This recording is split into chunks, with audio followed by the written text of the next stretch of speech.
Bobby Durkins here. Little impromptu going live here.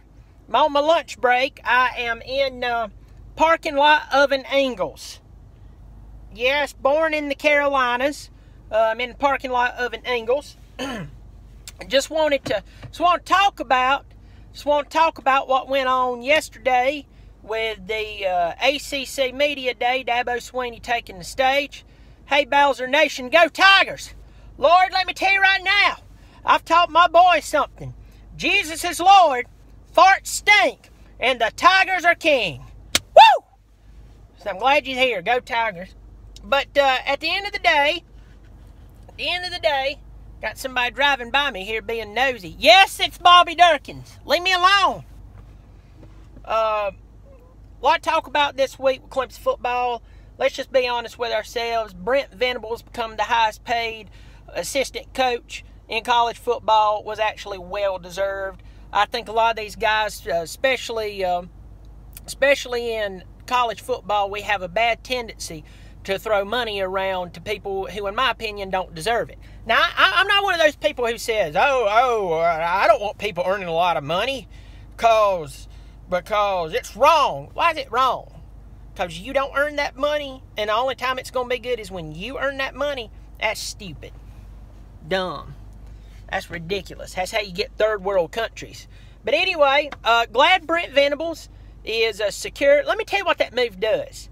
It tells everybody in the country, we want to keep him. It tells everybody in the country, you're going to have to come after this man with a brink truck. Open up the back doors and go in and take out what you want to get him to even come to your school. What it also says to our recruits is that Coach Venables is here for the long haul, okay? So, if you're sitting here and you're wondering, what's really going on, I'm going to pull up. I'm going to tell you right now, these people keep pulling up in front of me. And I'm serious, you could not fit a maggot in between me and the area that's right there in front of me. And all of a sudden, they're trying to cut in here and see what I'm doing. Nosy bunch of sons of guns. It's all these old women. These old women here later on part of the day, they're going out to do their grocery shopping for the weekend. And they're sliding through here staring at me. Yes, I'm a man in a car talking into a video screen, entertaining the masses. But anyway, getting back to Brent Venables. Clemson was letting every recruit that they're going after know this man is here to stay. We are pushing for him. And for him to leave, somebody's going to have to come along and best us. I mean, think about this, guys. $2 million a year plus to be the defensive coordinator of the school. I mean, used to coordinators didn't make that much money. I mean, I made more than common folk, but not near that. So anyway, congrats to Brent Venables. Good job to Dabo Swinney on, stepping back and saying, hey, look, this is where we're going with this thing. This is what we want. We want to let everybody know that we are truly serious about keeping Coach Venables here, and what he brings to the table is actually worth it. We actually deem him worth it. And I'm going to go ahead and tell you that I'm going out on a limb. One of the greatest things that ever happened to Clemson was losing to West Virginia. What was it, 70-33 in the Orange Bowl? One of the greatest things. And look, I'm not knocking Kevin Steele as a person. I'm not saying he doesn't know anything about football, but he just was not a good fit for Clemson. And that game got him fired. He moved on. He's now at Auburn. Don't worry about him. It's not like he's in the cheese line or he's out begging. He's making a lot of money at Auburn. He is fine. So, a lot of times we talk about these coaches get fired. Yes, their family's involved. And y'all know me. I'll be funny about stuff, but I leave family alone. Family's important. You say something about my family, I'll give your butthole a full set of teeth after I knock every tooth down your throat. Bobby Durkins. God, I felt that. Whew, powerful. But anyway, but it was just not a good fit for us. We got Brent Venables, and I'm telling you, the day that man took over, everything changed for Clemson. Everything changed for Clemson the day they got Brent Venables. Hey, Seth! What up, Bobby D? Here I am, Bobby Durkins. But congrats to Coach Venables and his family. It's a big deal, big deal. Congrats to us that we offered it to them, and we're smart enough to keep good coaches around. pick my eye, not my nose. I don't have a long time just sit here and talk. But what I do want to talk about ACC Media Day. Sorry for saying SEC because I've been doing some previews of SEC teams. I'm still enamored with a few of the interviews up from SEC Day. But let's talk about the most important team in college football. We may be related, buddy. We all go back to Adam in the Garden of Eden. So in some ways, yes, we are. But we may have to look into this. Glad you're here, buddy. Dabo Swinney, Media Day. Did you see how many people was there to see him? Did you see how everybody paid attention to him?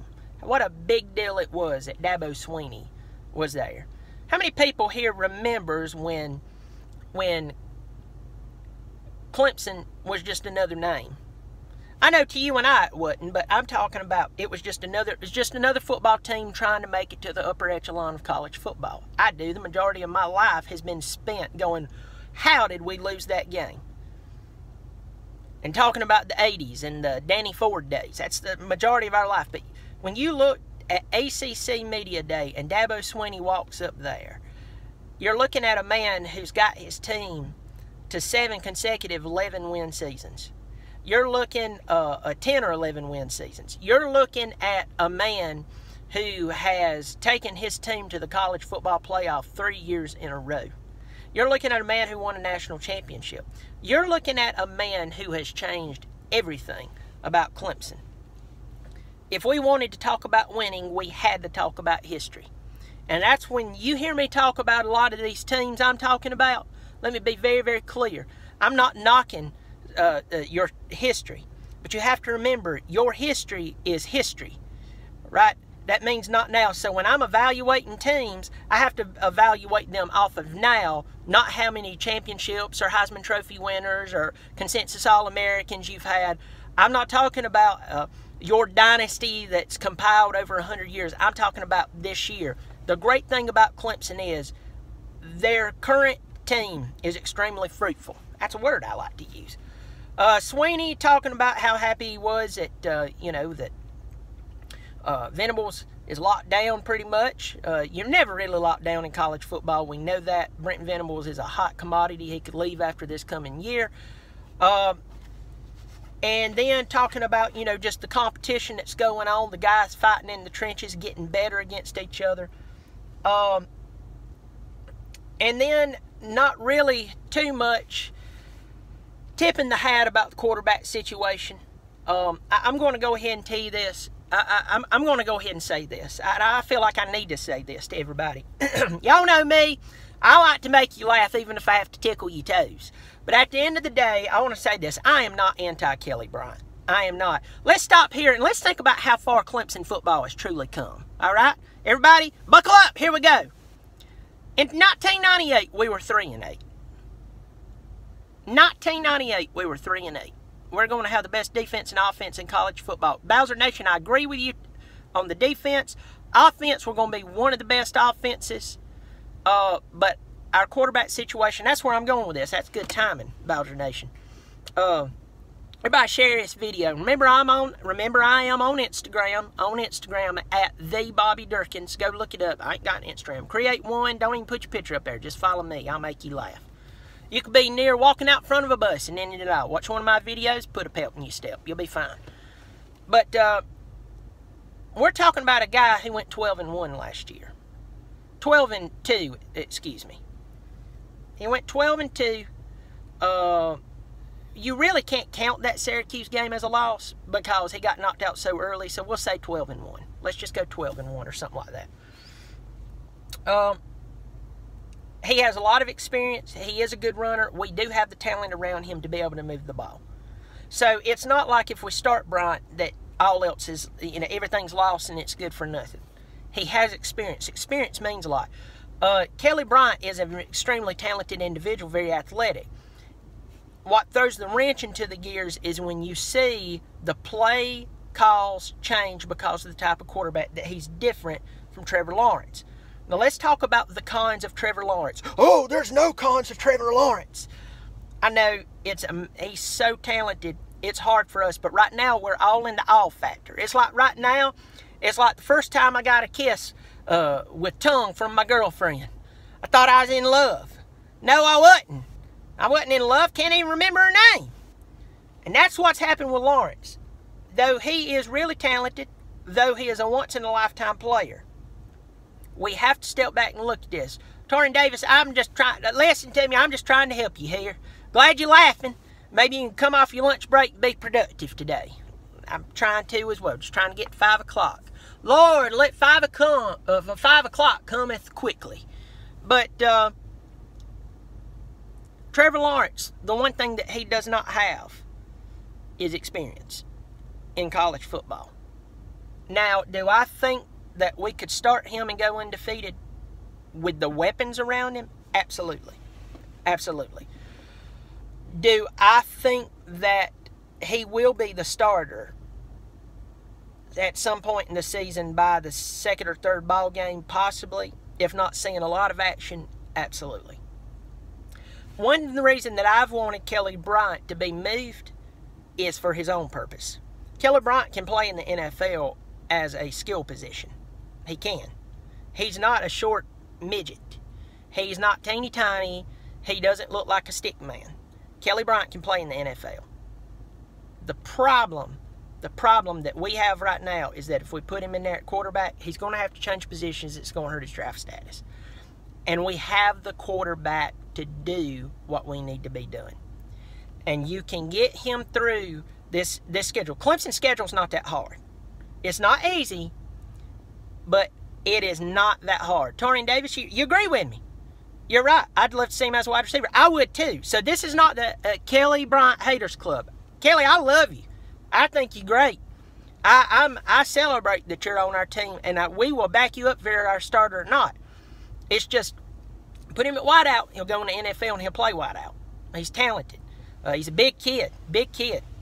He's got the ability to do it. And what it would do is it would give Lawrence time to grow through Furman, then Yolanda, I'm glad you're here. Hadn't seen you in a while. Hey there, how you doing, Yolanda? Woo! She's there. Yolanda Banks. That sounds like a really rich name. Can I borrow some money? My kids need braces, and Lord, tried to sell my kidney, and it still won't even cover it.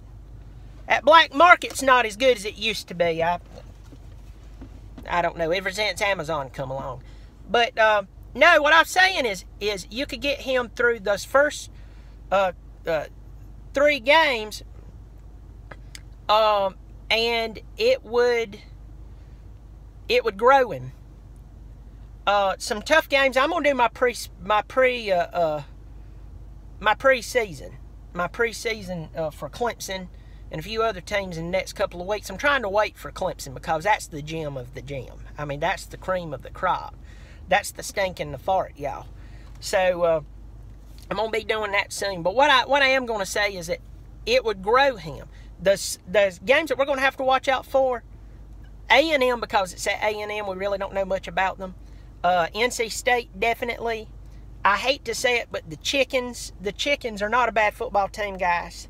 Now, they're not what they think they are, but they're not a bad football team, so we do have to watch out for them. We have to watch out about Florida State. I mean, let's be honest with ourselves. Florida State, we do have to watch out about, because here's the reason why. They have good recruits. They have good recruits at Florida State. That's why everybody was scratching their head what went on last year. Well, the quarterback went down. And I know they had injuries and here and there, but I'm just telling you, they have good recruits. It shouldn't have ended the way that it ended. It shouldn't have for them. They should have at least had a few more wins. But that's for them. I don't care how they do, but I'm just saying we got to watch those games. And the Syracuse game told us that anything can happen. But I might have to come to the end right here. I'm just saying that I'd like to see him. And Seth, you said it right there, that we don't need any more wide receivers. But imagine him being able to pull up and throw a safe pass. Imagine him being put in at different positions and move him around. It would help him, I think, in the long run. I think it would help Kelly Bryant. But either way, whoever our starter is, we've got a great team, and we'll support them. We'll be there. South Carolina fans are way too cocky. I talked to Pigskin Pete the other day, and he was talking about how he used to not have his. He used to try to be as civil as he possibly could. Yeah, a Wildcat quarterback would be great, Seth. And said he noticed that when he would walk through a crowd with his Clemson shirt on, the Gamecocks would walk right up to him and just start talking trash.